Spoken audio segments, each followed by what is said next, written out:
পশ্চিমবঙ্গে বাংলাদেশের পুরো রোগটা ঢুকেছে এবং আমি তো বারে বারে বলেছি যাহা ইউনুস তাহাই মমতা। 33টা ক্লাবকে ডেকেছিল, ওখানে চটিচাটা ডিএম পূর্ণেন্দু মাঝি, 7টা ক্লাব এসেছে। 1,10,000 নিয়েও বুড়া আঙুল দেখিয়েছিল, কারণ সবাই জানে যে পরের বছর আর ইনি থাকবে। আমরা মনে করি না তৃণমূলকে কাউন্টার করার জন্য নরেন্দ্র মোদীর মতো একজন মানুষকে দরকার আছে, যিনি বিশ্বের তাবড় তাবড় দেশ থেকে সেই দেশে সর্বোচ্চ নাগরিক সম্মান পেয়েছেন, যাকে বিবিধমান দুপক্ষই মনে করে, প্যালেস্তাইনও বন্ধু মনে করে, ইসরায়েলও বন্ধু মনে করে। বেরোতে না বেরোতে বেশ কিছু জায়গায় দেখা যাচ্ছে লক্ষ্মী মূর্তি, কালী মূর্তি ভেঙে ফেলা হচ্ছে। এটা কি হচ্ছে পশ্চিমবঙ্গে?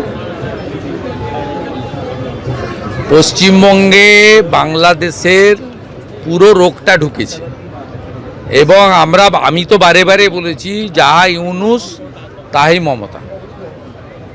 কমপ্লিটলি এখানে যদি আপনি তৃণমূলের মুসলমান হন, আমি সব মুসলমানকে বলছি না, তৃণমূলের মুসলমান হন, তাহলে পুলিশ আপনার বিরুদ্ধে ব্যবস্থা নেবে না। চাঁচল কলেজের তথাকথিত ছাত্রনেতা লালচুল কানে দুল, তিনি বিশ্বকবির ছবি পোড়ানোর পরে গ্রেপ্তার হয়নি 48 ঘন্টা। আমাদের আইসিসিআর থেকে রবীন্দ্র সদন পর্যন্ত কালচারাল সেলের মিছিল প্রতিবাদের পরে তাকে রাত্রিবেলা সাসপেন্ড করা হয় এবং পরের দিন গ্রেপ্তার করা হয়। তার মানে রেপও যদি করেন, যা খুশি করতে পারেন, ঠাকুরের মূর্তি ভাঙতে পারেন, আজানের টাইম ঝুলিয়ে রাখতে পারেন, আপনার 7 খুন মাপ, আপনি যদি তৃণমূলের মুসলমান নেতা বা কর্মী হন।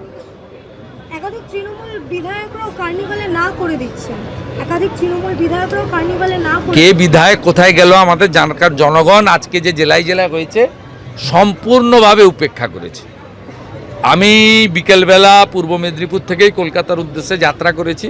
33টা ক্লাবকে ডেকেছিল, ওখানে চটিচাটা ডিএম পূর্ণেন্দু মাঝি, 7টা ক্লাব এসেছে। 1,10,000 নিয়েও বুড়া আঙুল দেখিয়েছিল, কারণ সবাই জানে যে পরের বছর আর ইনি থাকবেন। পরিবর্তন পদযাত্রায় দেখা গেল সমস্ত রাজনৈতিক দলকেও আহ্বান জানানো হয়েছে, কিন্তু বিজেপি এলো, অন্যান্য রাজনৈতিক দল তারা তো এলো না। আমি বলতে পারবো না তারা কেন আসেননি, আমি বলতে পারবো না, কারণ তারা যাদের উদ্দেশ্য করে বলছেন তাদের মধ্যে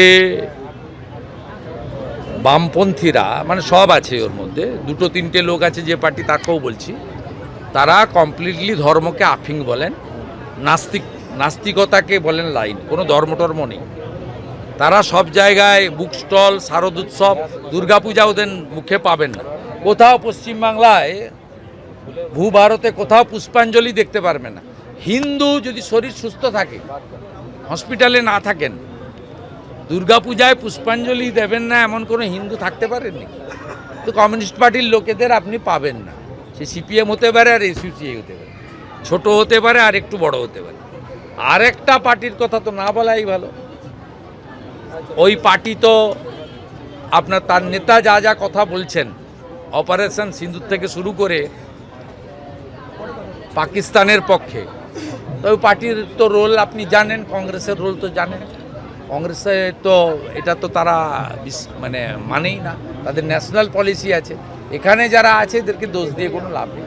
অধীর চৌধুরী বা শুভঙ্কর সরকার এদের হাত পা বাঁধা, কার্যত কর্মচারীর মতো এদের রাখা হয়, এদের কিছু করা।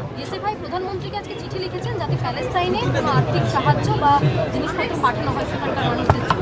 প্রধানমন্ত্রী এর আগে 2 জায়গায় পাঠিয়েছেন। যখন ইনোসেন্ট পিকনিক পার্টির উপরে ইসরায়েলে হামাসের হামলা হয়েছিল, তাদের জন্য মাননীয় প্রধানমন্ত্রী পাশে দাঁড়িয়েছিলেন। আবার পরবর্তীকালে গাজাতে সাধারণ মানুষের উপর যে যুদ্ধে ক্ষয়ক্ষতি হয়েছিল, তাদের জন্য ফুড ভারত পাঠিয়েছিল। এগুলো প্রধানমন্ত্রীকে শেখানোর দরকার নেই। উনারা পাহেলগাম নিয়ে কেন মিছিল করেননি বলুন তো? উনাদের কমরেডরা কেন জল বন্ধ করেছিল, মিছিল করেছিল? সজল ঘোষরা মুখে কালি লাগিয়ে দিয়েছিল সুরজ সিংরা, তা আমি থাকলে তো পচা ডিম মারতাম। আপনি জানেন তো অপারেশন সিঁদুর শুধু ভারতীয় সেনাবাহিনী বীরত্বের পরিচয়। তো ভারতীয় সেনাবাহিনীকে যে মুখ্যমন্ত্রী বলতে পারে ভারতীয় সেনাবাহিনী, ভারতীয় প্যারামিলিটারি ফোর্স বিএসএফকে, যে বিএসএফ ব্রিজের মধ্যে উপরে দাঁড়িয়ে তোলা তুলছে, তার কাছ থেকে কি আশা করতে পারেন? সে তো ভারতীয় সেনাবাহিনীর পরাক্রম দেখাবেন আপনি অপারেশন সিঁদুরে, বাধা দেবে না। আর এটা যদি পাকিস্তানের সেনাবাহিনীর কিছু দেখাতো সন্তোষ মিত্র স্কয়ার, মুখ্যমন্ত্রী যেচে উদ্বোধন করতে চলে আসতেন।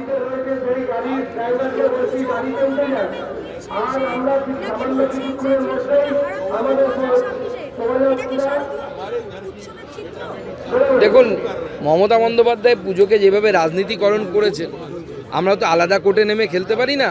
আপনি আমাকে যদি টেনিস কোর্টে খেলতে ডাকেন, আমি তো ক্রিকেট ব্যাট নিয়ে গিয়ে খেলতে গেলে সেটা হবে না।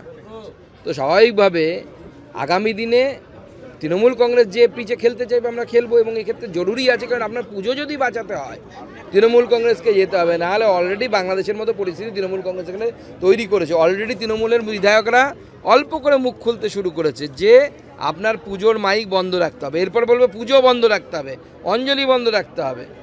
বাংলাদেশ পার্ট 2 লাইট ভার্সন শুরু হয়ে গেছে। তৃণমূলের কাউন্টার হিসেবে কি নরেন্দ্র মোদীর ছবি ব্যবহার বা ভয়েস ব্যবহার করা হচ্ছে? কিসের জন্য? আমরা মনে করি না তৃণমূলকে কাউন্টার করার জন্য নরেন্দ্র মোদীর মতো একজন মানুষকে দরকার আছে, যিনি বিশ্বের তাবড় তাবড় দেশ থেকে সেই দেশে সর্বোচ্চ নাগরিক সম্মান পেয়েছেন, যাকে বিবিধমান দুপক্ষই মনে করে, প্যালেস্তাইনও বন্ধু মনে করে, ইসরায়েলও বন্ধু মনে করে রাষ্ট্রনেতা হিসাবে।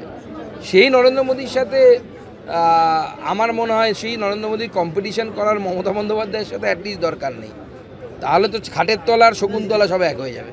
পুজো নিয়ে যে রাজনীতি, বিজেপি এক সময় 2020-তে প্রতিবাদ করেছিল, এখন তৃণমূলের সাথে একই গলিতে যাচ্ছে বিজেপি। না, বিজেপির মতো চলছে। বিজেপি পুজোতে হিন্দু হিসেবে আমরা অংশগ্রহণ করি, সেইভাবে হিন্দু বাঙালি আমরা পুজো করব। বাঙালিদের মূল উৎসব হচ্ছে পুজো। অনেক অন্য ধর্মের মুসলিম ধর্মের লোকেরা পুজোতে অংশগ্রহণ করে। আমি দেখেছি, আমি ছাত্রদেরকে সরস্বতী পুজোয় অংশগ্রহণ করতে। বাংলার সংস্কৃতি ছিল এটা মমতা বন্দ্যোপাধ্যায় নষ্ট করে দিয়েছে।